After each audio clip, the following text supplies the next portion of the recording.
Olá, bem-vindo ao nosso canal do YouTube. Hoje eu vou falar um pouco sobre a questão do sexo versus gênero. É um tema muito complicado, recente, porque na origem o sexo, na realidade, tinha uma finalidade muito clara, era uma finalidade reprodutora. Então os valores que se atribuía tanto a masculinidade como a feminilidade eram valores relacionados com a reprodução, quer dizer, a boa mulher seria aquela fértil e que competente para gerar filhos, e o homem, na verdade, tinha que ser apenas um bom reprodutor também. Quer dizer, então, o fenômeno era mais simples. Evidentemente, sempre existiu o desejo, principalmente visual masculino, por outras mulheres além da sua, mas a grande norma é que a vida nesse mundo de até, vamos dizer assim, 1900 e pouco, era um mundo mais ou menos pacato para a maioria das pessoas e extravagante só para a pequena camada da elite e da nobreza, e principalmente nos países mais ricos do mundo. Agora, de uns anos para cá, e principalmente a partir da Segunda Guerra, começaram, e principalmente ainda mais depois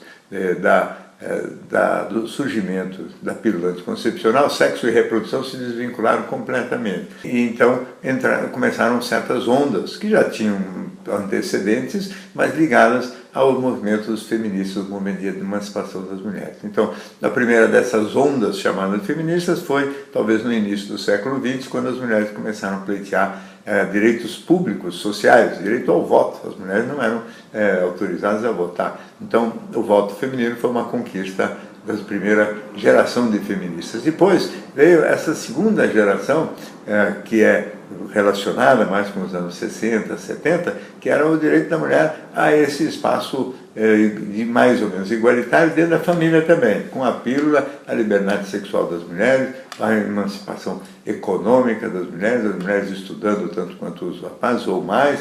Então você vê aí uma segunda onda feminista, na verdade, ainda falando não só mais em igualdade social, mas em igualdade também entre o homem e a mulher no seio das relações mais íntimas e bem-sucedida também. E essa terceira onda, que na realidade foi desencadeada a partir de uma autora americana que se chama Judith Butler, ela pega e retoma um tema que já a Simone de Beauvoir tinha colocado antes, no Segundo Sexo, que é um livro dos anos 60, se não me engano, né, onde ela dizia, a Simone de Beauvoir dizia que a mulher não nasce mulher, a mulher se torna mulher, ou seja, o gênero acabou sendo visto como uma coisa diferente do sexo, ou seja, você pode nascer com um determinado sexo, porque o sexo se define por órgãos sexuais, por hormônios definidos, etc. Mas o gênero é uma construção que se faz em cima do sexo, que seria uma coisa biológica, né? Essa Judith Butler nem mesmo acha o sexo uma coisa tão biológica e tão definitiva. Talvez tenha uma postura um pouco exagerada e um pouco radical, em que ela acha, então, que no gênero existe uma liberdade absoluta, que o indivíduo se constrói, né? Ele é influenciado por outros personagens, e é nessa influência de outros personagens que ele vai formando a sua identidade e formando a sua forma de performance sexual. Então ela diz que o feminino é um tipo de performance, assim como é performance também o masculino. E isso ela toma um pouco de outros personagens ligados à sexualidade, que começaram a aparecer e a se mostrar mais claramente, como drag queen, travesti e outros tipos menos frequentes do que o homem e a mulher, onde a performance é muito clara, onde eles realmente quase que se aprontam para fazer um gênero, fazer um tipo, né, peculiar, através do tipo de vestuário e o tipo de vestimenta que usam, etc. Então, esses movimentos, para ela, mostraram mais ou menos claramente que o gênero é uma construção cultural pura e que não tem obrigatoriamente fundamento na base biológica do sexo masculino e feminino, e que o próprio sexo masculino e feminino não define muita coisa, ou seja, quase como se a gente nascesse indiferenciado, independentemente do sexo, e tivesse a liberdade de construir quase como se fossem infinitas maneiras de ser humano do ponto de vista sexual. Não é? Uma visão talvez um pouco radical, eu insisto de novo, um pouco exagerada, mas que passa pela ideia de que nós somos construções culturais que definem o jeito feminino mais delicado, o jeito masculino mais agressivo, o jeito feminino mais de andar peculiar, o jeito de se, vamos dizer assim, de embelezar, como se tudo isso fosse exclusivamente ligado à cultura. Que existe uma base cultural, eu não tenho dúvida nenhuma, porque em cada época o padrão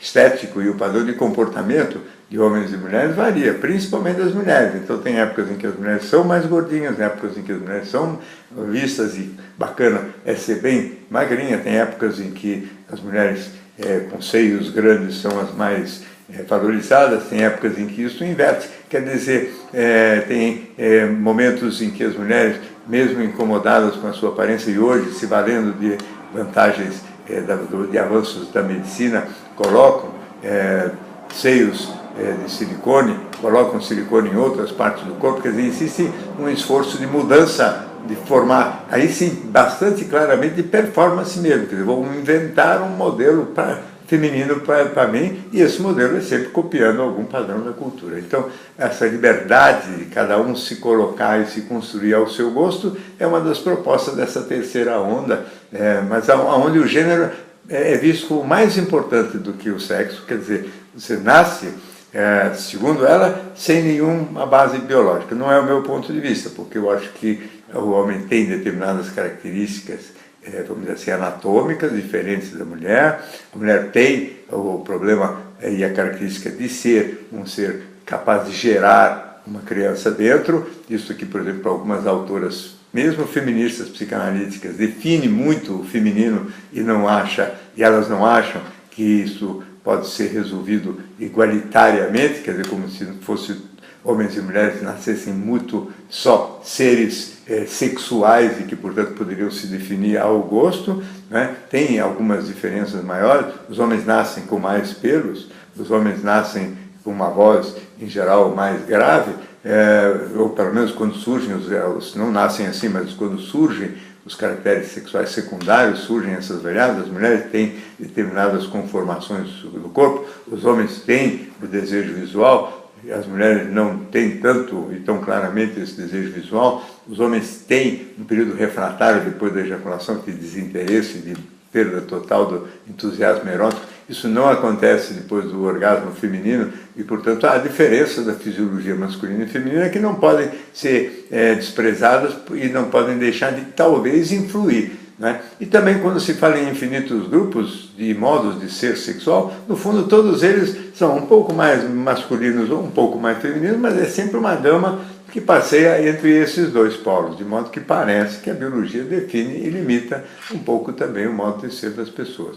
O que é fato mais importante é o seguinte: sexo é um assunto, gênero é outro, ou seja, o indivíduo nasce masculino, mas ele não tem obrigatoriamente que ser grosseiro, não tem que ser violento, não define a virilidade, não precisa ser obrigatoriamente definida, como é na nossa cultura, e os meninos serem estimulados a serem bons de briga, bons de esportes grosseiros, etc. A tendência é muito mais unissex hoje, no sentido da performance, quer dizer, o papel masculino e feminino provavelmente tendem a se aproximar, a aparência também tende a se aproximar, existe uma liberdade muito grande para pessoas de fazerem encaminhamentos do seu erotismo em direções que quiserem, né? O indivíduo pode ser homossexual, pode ser travesti, pode ser hétero e bissexual, pode ser heterossexual também, porque, segundo a Butler, a heterossexualidade é uma definição cultural só. Eu acho que também não é meio simplista. A heterossexualidade tem a ver com o compromisso inicial da sexualidade com a reprodução.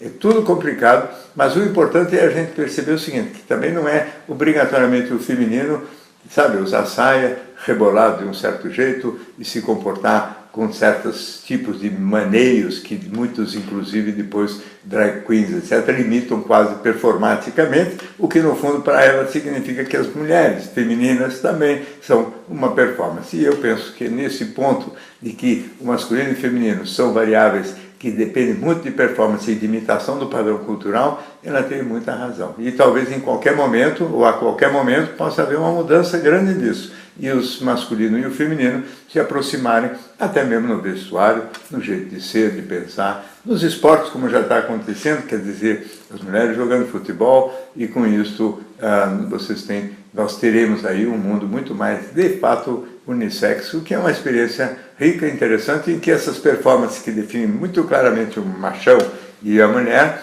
vão desaparecendo aos pouquinhos e criando a possibilidade do homem usar saia, como alguns tentam e fazem, como alguns países, inclusive, né, como é o caso da Escócia, define isso como um padrão de masculino tradicional, e assim nós vamos encontrando um mundo novo de entendimento do que seja separar sexo de gênero, uma coisa onde predomina o gênero mais do que o sexo, e nisso eu acho que a Butler tem razão. Só que o sexo não desaparece e o sexo tem um compromisso com a biologia. Como sempre, em quase todas as minhas reflexões, eu acho que o ser humano é biopsicossocial. Ele não é só sociocultural, ele não é só a sua psicologia e as influências da infância dele, não é só a biologia também. É um pouco de tudo, e no sexo e no gênero também. Talvez com predomínio do psicológico e do social mais do que o biológico. Muito bem. Mais uma participação aqui no nosso canal do YouTube. Se você gosta, inscreva-se. Quase toda semana temos novidade por aqui. Até a próxima.